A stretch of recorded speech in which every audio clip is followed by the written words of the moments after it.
Hallo meine Lieben, ich habe mir gedacht, dass vielleicht in dieser Situation ein paar wieder auf den Geschmack von Bücherlesen gekommen sind und deshalb wollte ich euch heute ein paar Ideen zeigen, wie ihr selber Buchzeichen machen könnt. Mehr dazu gleich nach dem Intro.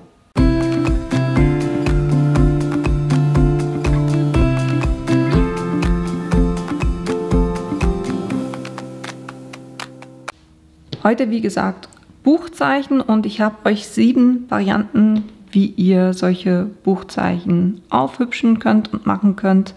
Ich mache die per se alle, werde ich mit der Big Shot machen, aber ihr könntet es per se auch mit dem Plotter machen.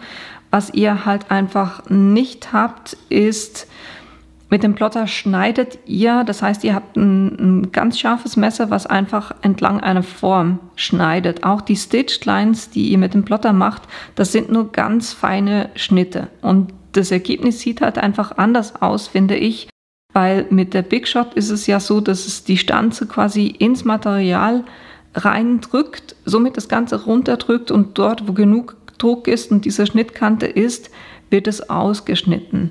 Und ich finde halt einfach diesen Effekt schöner jetzt gerade so für solche Elemente. Kurzen Überblick über die Varianten, die ich euch zeigen werde. Das ist einerseits, dass ihr mit der Starzone auch auf SnapPap stempeln könnt und das bleibt dann auch drauf. Dann habe ich mit dem Freestyle Foil Quill Pen, schwieriges Wort, hier Goldfolie draufgebracht. Dann habe ich SnapPap auch ausgestanzt mit so einem Word Die.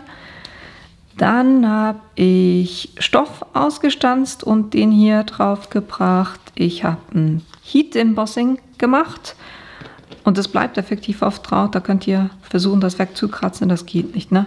Dann habe ich mit Flexfolie was draufgebracht, weil ihr könnt effektiv auch mit Flexfolie auf SnapPap arbeiten. Und als letztes habe ich noch dieses Beispiel. Ihr könnt SnapPap effektiv auch mit Prägefoldern prägen. Und das Prinzip von allen ist effektiv, ich nehme das Buch, mache das hier rein und dann habe ich so mein Buchzeichen. So, und die einzelnen Varianten gehen wir jetzt zusammen durch. Das erste, was wir machen, ist mit diesem Fähnchen und der Flexfolie.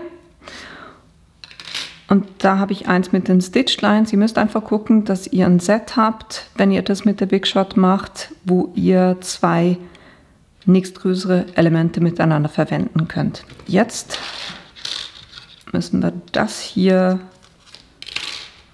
auf der SnapPap platzieren. Und zwar lege ich das große drauf und dann lege ich das kleine drauf und mitte das komplett aus. Und dann klebe ich oben die beiden Elemente zusammen, damit die nicht verrutschen und das Ganze auf die SnapPap drauf. So, und jetzt kommen wir zu der Big Shot. Jetzt, damit euch das Ganze richtig schneidet. Ich mache das schön gerade auf diese untere Platte drauf und dann lege ich diese zweite Platte so drauf,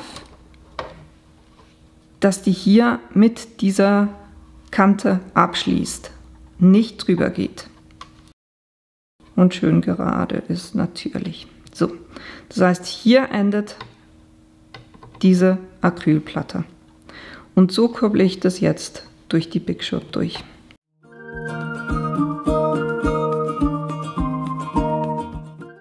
Könnt ihr die Kleber auch schon mal lösen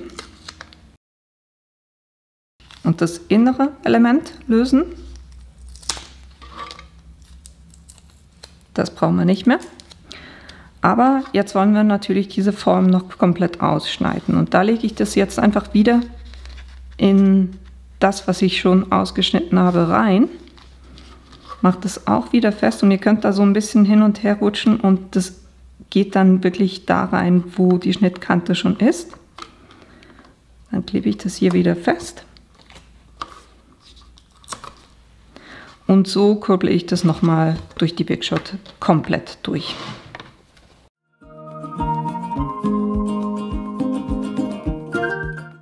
Dann können wir das auch schon lösen.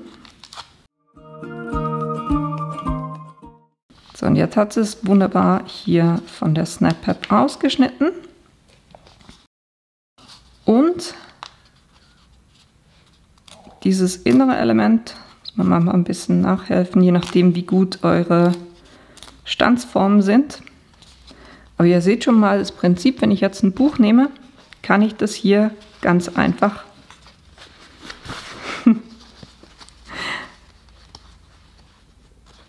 nehme nicht zu viele Seiten, kann ich das hier einfach reinschieben und habe hier mein Lesezeichen.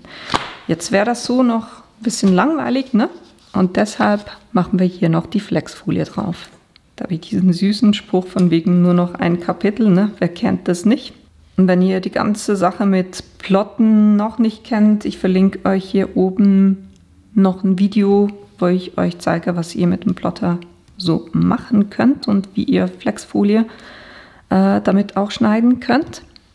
Aufbringen werde ich das Ganze mit der Cricut Mini. Ich finde das für solche kleinen Elemente oder Sachen, wo man nicht gut rankommt, super. Da könnt ihr ganz einfach draufdrücken und für diese Flexfolie ist es eine 2. Da könnt ihr auf der Cricut-Seite gucken für euer Material, welche Hitzestufe ihr braucht. Was die Cricut Mini halt einfach nicht hat, ist einen Zähler, aber ich zähle da einfach runter und bei der Flexfolie sind es 30 Sekunden. Das heißt, ich gehe hier ganz einfach 30 Sekunden drauf, drehe das Ganze dann um und mache von der Rückseite nochmal 15 Sekunden. Und es wird mir hier dann auch angezeigt, sobald es grün ist, dass die Temperatur erreicht ist. Und das ist schon der Fall. So, jetzt gehen wir hier und Achtung, diese Platte unten ist heiß, da nicht mit dem Finger drauf.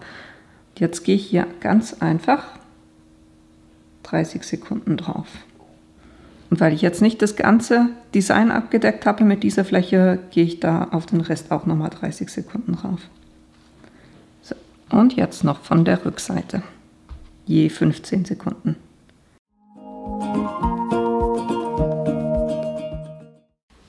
Und dann kann ich das wunderbar hier abziehen.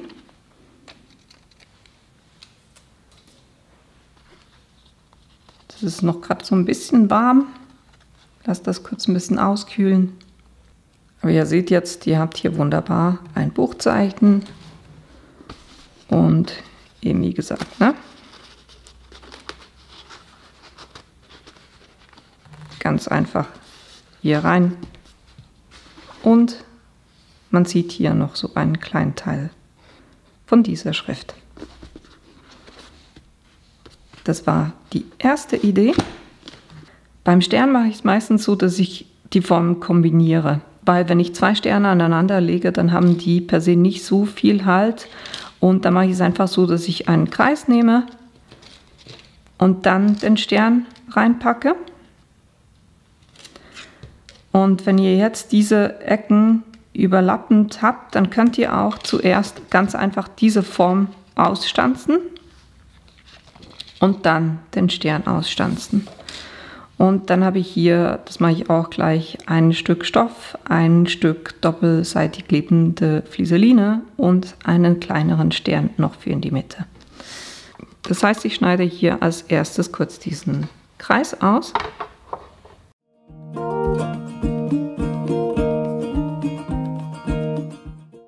Dann nehme ich den Stern und packe den schön mittig hier drauf. Und da ist es jetzt so, dass ich alles bis auf eine Ecke schneiden werde. Das heißt, ich gucke, dass hier eine Ecke rausguckt. Und bei der Platte, ich weiß nicht, ob ihr das jetzt in der Kamera seht, aber da merkt ihr auch, wo diese Wölbung anfängt. Und dann könnt ihr wirklich bis hier, wo diese Wölbung fertig ist, diese Ecke da bis dahin reinschieben. So, und jetzt gucken wir das so noch durch. Dann können wir hier die Kleber auch schon lösen oder das ganze Element lösen von diesem Kreis. Dann machen wir gleich auch hier diesen Stern noch. Da könnt ihr beide Sachen gleichzeitig ausstanzen, weil die sind so dünn, Das wird funktionieren. Ich mache Sicherheit halber einfach so, dass ich zweimal durchkurbel. Also einmal auf die eine Seite und dann nochmal zurück.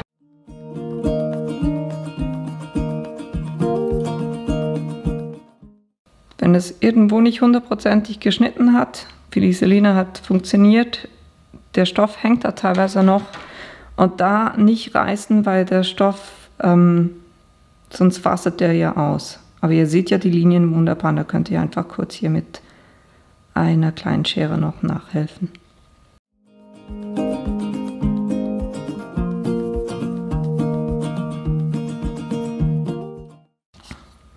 Gucken wir uns hier noch das Resultat an. Auch da, wenn er nicht komplett durchgeschnitten hat, echt kein Thema, da geht ihr einfach kurz. Sind meistens nur so ganz kleine Stücke, wo irgendwas ein bisschen hadert.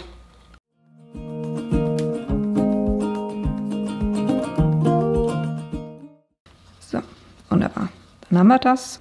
Jetzt, um den Stern und die Fliseline aufzubringen, lege ich hier alles kurz auf die Cricut-Matte und richte das aus, damit es wirklich alles schön aufeinander liegt.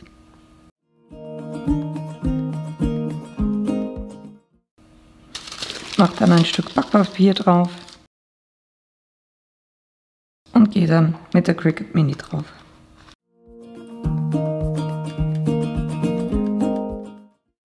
Braucht ihr auch gar nicht lange, weil die wirklich super heiß wird. So, und dann haben wir hier wunderbar auch diesen Kreis mit dem Stern und diesem Stoff drauf.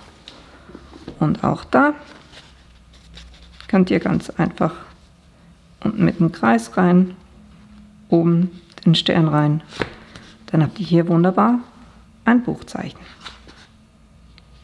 Als nächstes machen wir eine Variante mit einem Prägefolder. Das heißt, ihr könnt SnapPad natürlich auch prägen.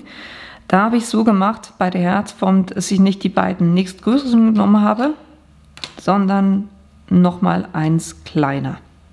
Dann hat es dann auch ein bisschen mehr Stabilität. Und so bringe ich das jetzt auch wieder hier drauf.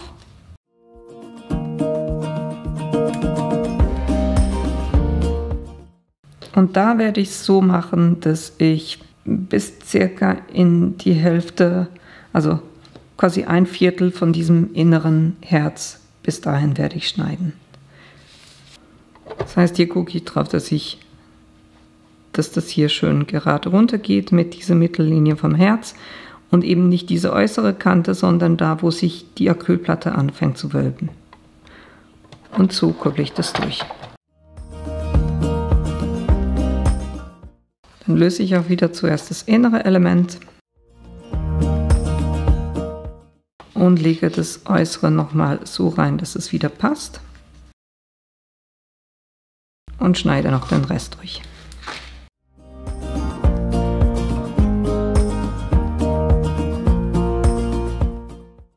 Jetzt haben wir hier wunderbar diese zwei Herzen. Ich finde es so noch ein bisschen langweilig und deshalb werde ich die noch mit Punkten prägen. Da brauchen wir natürlich die Prägeplatte dazu. Und dann den Prägefolder. Lege ich das so rein. Jetzt könnt ihr gucken, wie ihr das haben wollt. Ne? Auf einer Seite stehen die Punkte auf. Und auf der anderen ist diese Auswölbung. Das heißt, wenn ihr wollt, dass die Punkte nach oben hingehen, dann legt ihr es so rein. Wenn ihr es andersrum wollt, das heißt, die Punkte reingehen, dann legt ihr es so hin.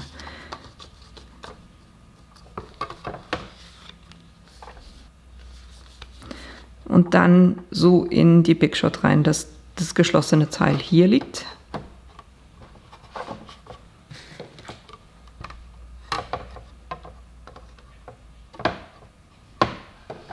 Und durchkurbeln.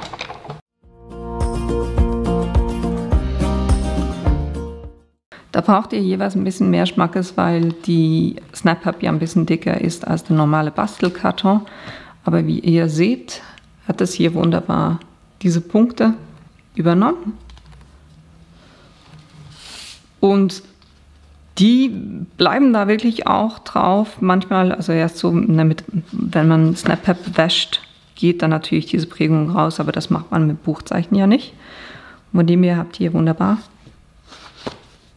diese 2 Herzen.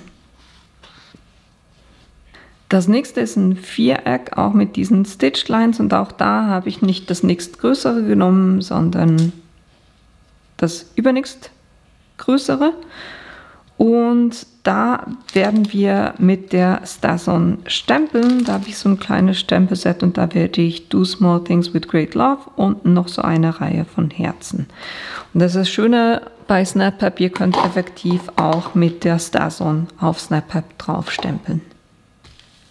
Aber zuerst schneiden. Mache ich es jetzt kurz so, dass ich zuerst das große Teil schneide.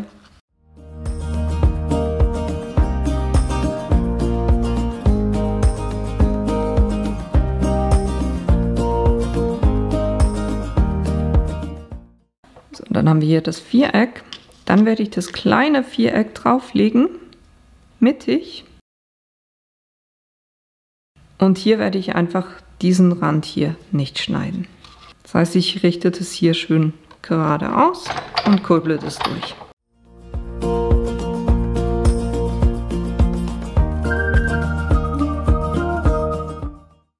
So, und da seht ihr, das hat es wunderbar geschnitten und die Stitched Lines sind auch wunderbar drin. Jetzt können wir das Ganze noch stempeln. Das heißt, ich nehme hier mein Stempeltool. Dann lege ich das hier schön in die Ecke rein. Mache es fest, damit es nicht verrutscht. Weil da muss ich dann gucken, ob ich noch nachstempeln muss. Und dann bringe ich das hier schön mittig rein. Plus diese Herzenreihe. So, kann ich das zumachen. Stempel aufnehmen und dann eben mit der STAS-On.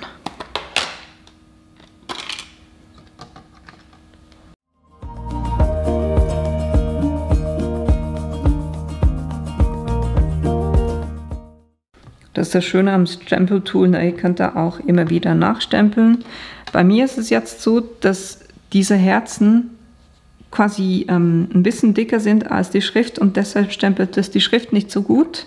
Die Herzen sind für mich okay, aber jetzt werde ich die Schrift nochmal nachstempeln. Und da dem Ganzen ruhig ein bisschen Zeit gehen, damit es das wirklich aufsaugen kann.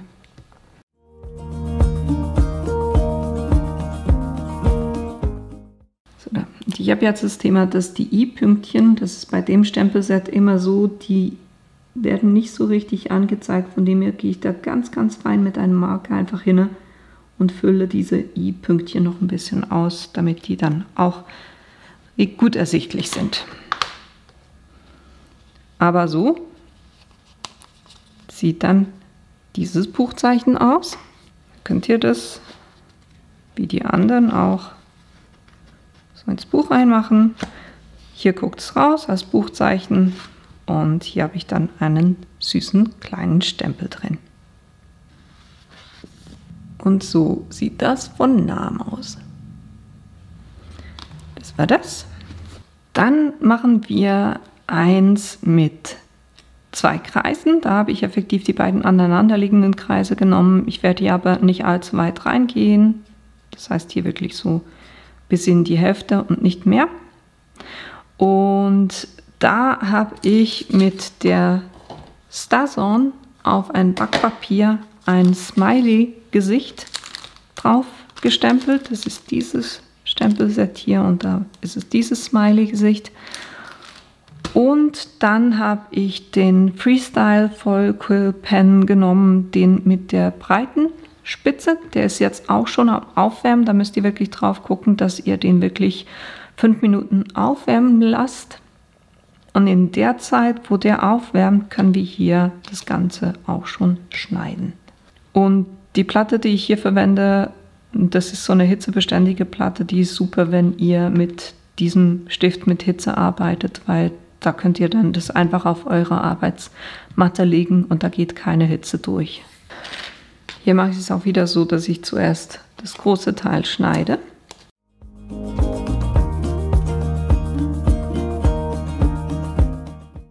Kann ich hier den ganzen Rest schon mal davon lösen. Dann kann ich den kleinen Kreis da mittig drauf machen. Und dann eben genau so, dass ich nur die Mitte von diesem Kreis schneide. Aber auch wieder von da, wo sich die Acrylplatte wölbt, ne?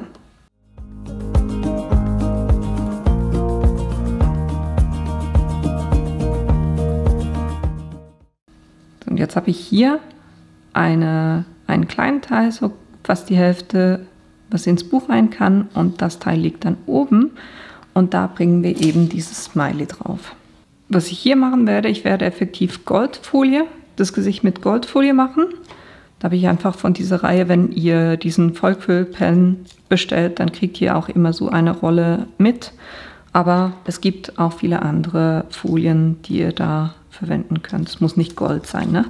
Aber ich dachte, hier mit dem Schwarz, das passt eigentlich wunderbar. Und dann legt ihr die Folie so drauf, dass eben nicht dieses silbrige Teil, sondern der Goldteil nach oben zeigt. Was ich jetzt als allererstes mache, ich klebe hier kurz das fest, weil ich will nachher, dass die Richtung richtig ist und das Buchzeichen, da hier die Öffnung sein wird, wird es ja so reingeschoben ins Buch und daher sollte das Design hier parallel sein. Und da kann ich jetzt die Folie drauflegen. Ich mache das, glaube ich, so, dass ich diese Folie auch kurz festklebe, damit mir die nicht verrutscht. Da wirklich gucken, dass ihr schön straff das anlegt.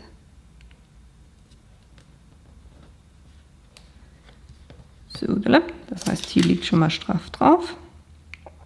Und dann noch das Smiley.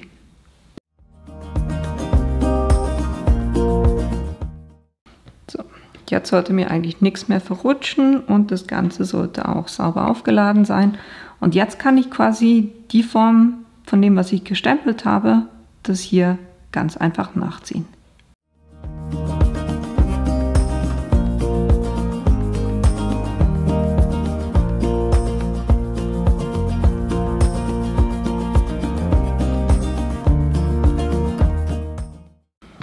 Da gucken wir uns mal an, wie das aussieht. Ich löse jetzt nicht alles, sondern ich hebe das dann nur auf einer Seite an.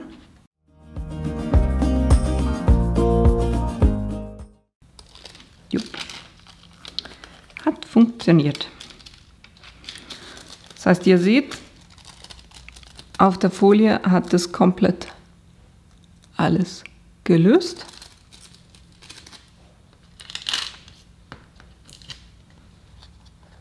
Und auf meinem Buchzeichen habe ich jetzt dieses glänzige Smiley drauf.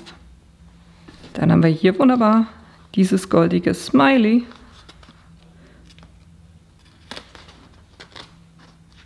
Was so ins Buch rein kann. Und da guckt immer noch so ein bisschen was raus von. Ihr könnt echt gucken, je nachdem wie filigran ihr da gehen wollt, könnt ihr auch die Vollquillpens gibt es ja in verschiedenen Stärken von der Spitze her. Das war jetzt das ganz dicke, aber da könnt ihr auch dünner gehen. Ich wollte einfach euch auch zeigen hier, dass ihr effektiv auch Goldfolie auf die Snap-Pad übertragen könnt und die löst sich auch nicht mehr. Sie bleibt jetzt wirklich auch drauf. Das war das, was ich euch zeigen wollte. Dann wollte ich euch noch eins zeigen mit so gewellten Kreisen und dann, dass ihr effektiv Snap-Pad auch auf Snap-Pad kleben könnt. Das heißt, ich habe hier einen Schriftzug, den will ich aus grauer Snap-Pad ausstanzen und wie gehabt vorhin, ich habe die beiden Kreise, die eins auseinander liegen, genommen und die werde ich so schneiden, dass ich hier auch in etwa in die Hälfte schneiden werde. Zuerst wieder das große Element.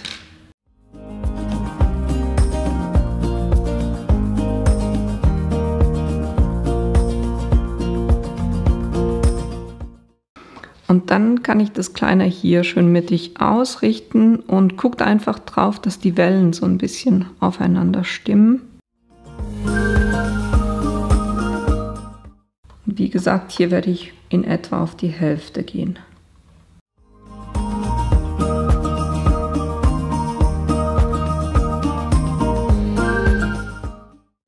Das sieht so aus, wenn ihr jetzt merkt, das war noch zu wenig.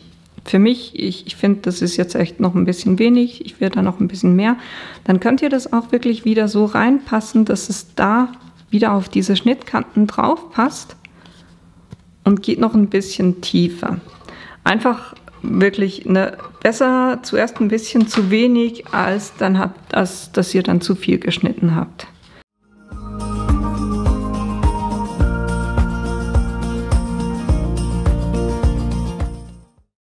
Und jetzt beim zweiten Mal schneiden habe ich hier effektiv einen größeren Schnitt und das passt für mich eigentlich besser. So, und dann haben wir noch eben diesen Schriftzug, den stanze ich hier auch aus.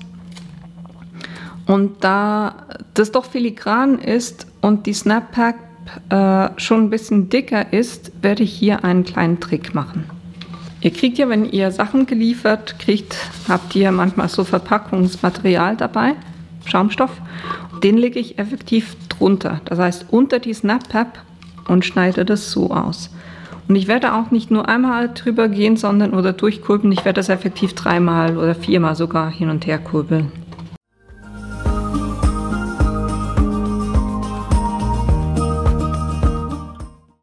Dann könnt ihr da hinten das lösen. Dann seht ihr auch, dass das wunderbar geschnitten habt. Das heißt, das ist das Restteil. Da seht ihr, wie tief das hier reingeht, dadurch, dass ich diese Unterlage drunter gelegt habe. Dann nehmen wir das Picking Tool und lösen die ganzen Elemente hier noch aus.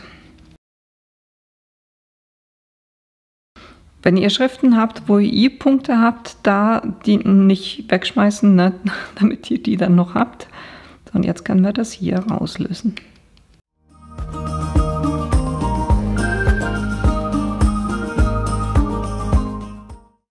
So, und jetzt können wir diesen Schriftzug You're so sweet ganz einfach hier draufkleben. Dann nehme ich jetzt effektiv ganz normalen Zementitkleber, den ich so in eine kleine Tülle abgefüllt habe und gebe den jetzt hier auf den Schriftzug drauf.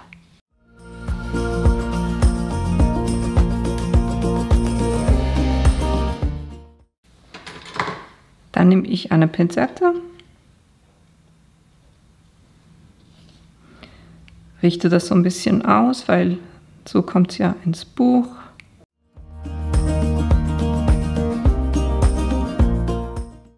Wenn jetzt ein bisschen Kleber rausquillt, ist es nicht weiter schlimm, weil der wird effektiv durchsichtig.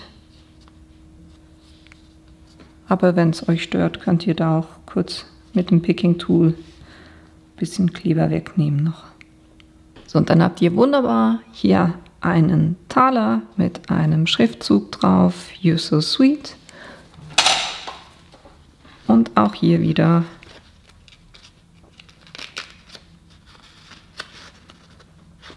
ins Buch rein. Und wunderbar habt ihr hier ein Lesezeichen. Und es ist effektiv auch so, dass das löst sich nicht wieder, weil die Snap Pack verhält sich bei dem Kleber auch wie mit Papier. Also das klebt hier wirklich fest dran. Also da müsst ihr keine Angst haben, dass sich das wieder löst. Von dem her, das war diese Idee. Was ich euch als letztes noch zeigen wollte, ist, dass ihr effektiv mit Stempeln und Versamark oder einem anderen Embossing Stempel effektiv auch ein Heat Embossing machen könnt auf der Snap Pack. Da werde ich wieder mit Kreisen arbeiten. Ich habe hier das Stempelset, was ich auch schon in anderen Videos verwendet habe, und nehme hier dieses Stolz auf dich. Wenn ihr jetzt keine Stempelsachen habt und trotzdem dieses Heat Embossing ausprobieren wollt und ein schönes Händlerding machen könnt, gibt es effektiv von Versamark auch diesen Marker, der eine Pinselspitze hat. Und da kommt genau dieselbe klebrige Masse raus, die dann dazu dient, genau gleich wie beim Stempel, dass das Pulver da klebt, wo ihr gezeichnet habt und ihr das dann so erhitzen könnt. Ich mache das aber heute mit dem Stempelkissen und Stempeln. Damit mir das ganze Stempeln ein bisschen einfacher geht, weil ich werde mehrmals nachstempeln müssen und mit Kreisen ist es immer ein bisschen schwieriger, weil die mehr verrutschen können. Jetzt habe ich hier schön eine Ecke. Deshalb lege ich hier mir den Kreis einfach hier in die Mitte und dann den zweiten Kreis, wo ich den hinhaben will. Und dann lege ich mir den Stempel hier schön in die Mitte und platziere den so, wie er nachher sein soll. Und nehme die Kreise weg, aber den Stempel lasse ich so drauf, wo er ist. Das lege ich ins Stempeltool rein, eben schön in diese Ecke rein. Mache das hier fest mit den Magneten. Nehme den Stempel auf. Jetzt müsst ihr das Ganze ein bisschen vorbereiten, damit nachher dieses Pulver wirklich nur da haftet, wo ihr diese Flüssigkeit drauf habt. Bearbeitet ihr hier das ganze Element mit diesem Puder, was da drin ist. Großzügig auftragen, damit dann nichts nachher drauf bleibt, außer da, wo ihr das haben wollt. So, das sollte reichen. Dann mit der Versamark Flüssigkeit auf den Stempel drauf geben.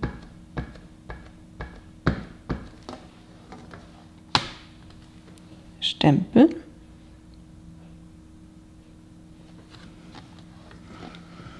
Und damit der Snap Pack, da gehe ich wirklich so 4-5 Mal drauf, damit da wirklich genug Flüssigkeit ist.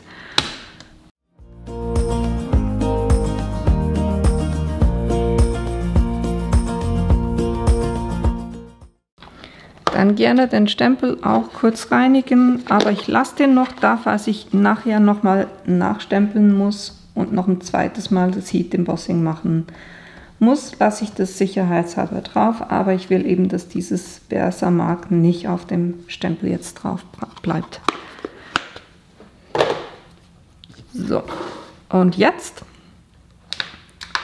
brauchen wir Folgendes. Ich habe hier ein Stück Druckerpapier, einfach um die Reste aufzufangen und die dann wieder in diese kleinen Tübchen, Döschen einfüllen zu können. Es gibt dieses Embossing Powder gibt es in verschiedenen Farben, auch Gold, Silber. Ich werde heute auf dem hier mit dem rosa Embossing Powder das machen. Jetzt könnt ihr einfach das Element nehmen und ihr seht ja, wenn ihr das so ein bisschen wendet, seht ihr, wo dieser Schriftzug drauf ist. Und da muss jetzt überall Pulver drauf. Und wirklich großzügig, weil das fängt ihr hier wieder mit dem Papier auf.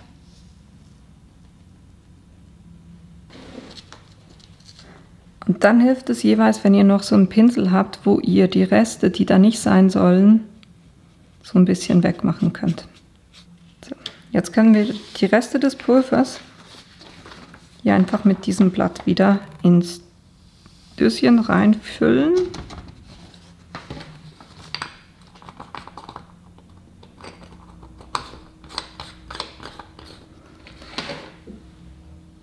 Und dran brauchen wir diesen Föhn. Und das ist kein normaler Föhn, sondern der wird extrem schnell, extrem heiß und hat aber bläst nicht zu viel Luft raus, damit euch das Ganze nicht vom Blatt fliegt. Und ich mache das jeweils so, dass ich zuerst von unten Hitze drauf gebe und dann von oben. Das heißt, ich lasse den jetzt an. Ich mache den Ton dann weg, weil es ein bisschen laut. Ich mache den an, lasse den ganz kurz ein bisschen aufwärmen und dann gehe ich von hinten dran und dann von vorne so lange, bis ich sehe, dass dieses Pulver geschmolzen ist.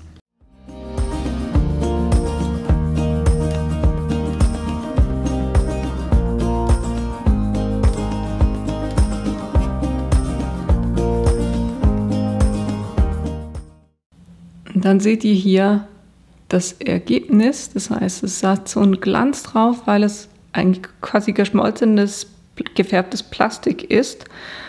Was ich jetzt gemerkt habe, und das bleibt jetzt hier auf drauf, jetzt könnt ihr drüber fahren, das spielt keine Rolle. Was ich gemerkt habe, ist, dass ich effektiv keinen I-Punkt habe auf dem Dich. Und da mache ich es jetzt einfach so, dass ich mit dem Stift einen I-Punkt noch nachzeichne.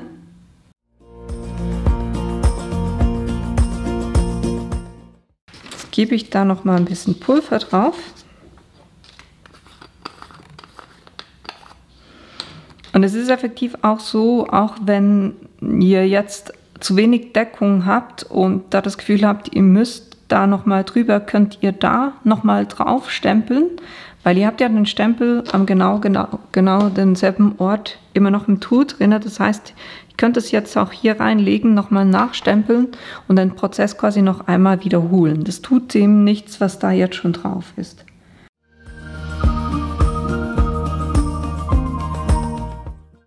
Wo ihr mal ein bisschen vorsichtig sein müsst, wenn das Pulver in diesem nicht erhitzten Zustand ist, wenn ich ja da jetzt drüber wischen würde mit der Hand, das wäre alles wieder weg. Also es klebt im Moment wirklich nur ganz fein auf diese Flüssigkeit drauf und wird erst dann quasi mit dem Material verbunden und haftet da auch gut, wenn es erhitzt ist. Das machen wir jetzt nochmal.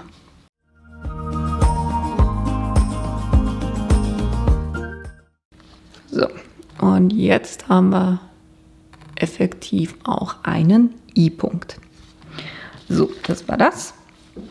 Und wie gesagt, ne, das haftet jetzt auch da drauf. Das könnt ihr auch mit den Nägeln nicht wegmachen. Das ist jetzt wirklich mit dem Material verbunden. Jetzt nehme ich wieder die beiden Kreise, die ich hatte, und bringe das so ein bisschen mittig an. Ich weiß, ich hatte den Schriftzug echt extra ein bisschen da drüben angelegt, weil wir hier schneiden werden. Von dem her passt es. So schneide ich das jetzt kurz aus.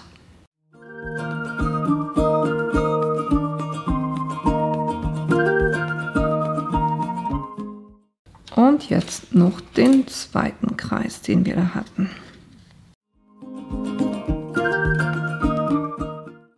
Und jetzt ist es ja so, das soll ja so ins Buch rein, von dem her darf auf der Seite nicht geschnitten sein. Darum lege ich das jetzt quasi auf den Kopf.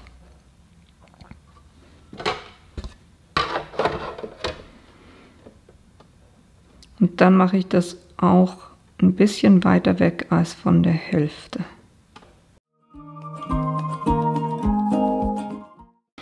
So, und wenn ich das jetzt angucke, dann habe ich hier wunderschön diese Einbuchtung. Und wenn ich das Buch nehme, kann ich auch hier das untere Teil, die unteren Seiten, das hier so reinstoßen und habe mein Buchzeichen. Das war noch die letzte Idee. Ich hoffe, euch hat das Video gefallen und die Infos waren hilfreich für euch. Wenn dem so ist, dann gerne auch den Like-Button unten drücken. Wenn ihr zu einer der Varianten gerne auch mehr sehen möchtet, dann könnt ihr mir das auch unten in die Kommentare reinschreiben. Weiter unten findet ihr eben auch die Links zu den Materialien, die ich heute verwendet habe. Und wenn ihr meinen Kanal bis jetzt noch nicht abonniert habt, dann tut das doch bitte, weil das hilft mir tatsächlich auch. Und ich hoffe, wir sehen uns in einem meiner nächsten Videos wieder. Bis bald!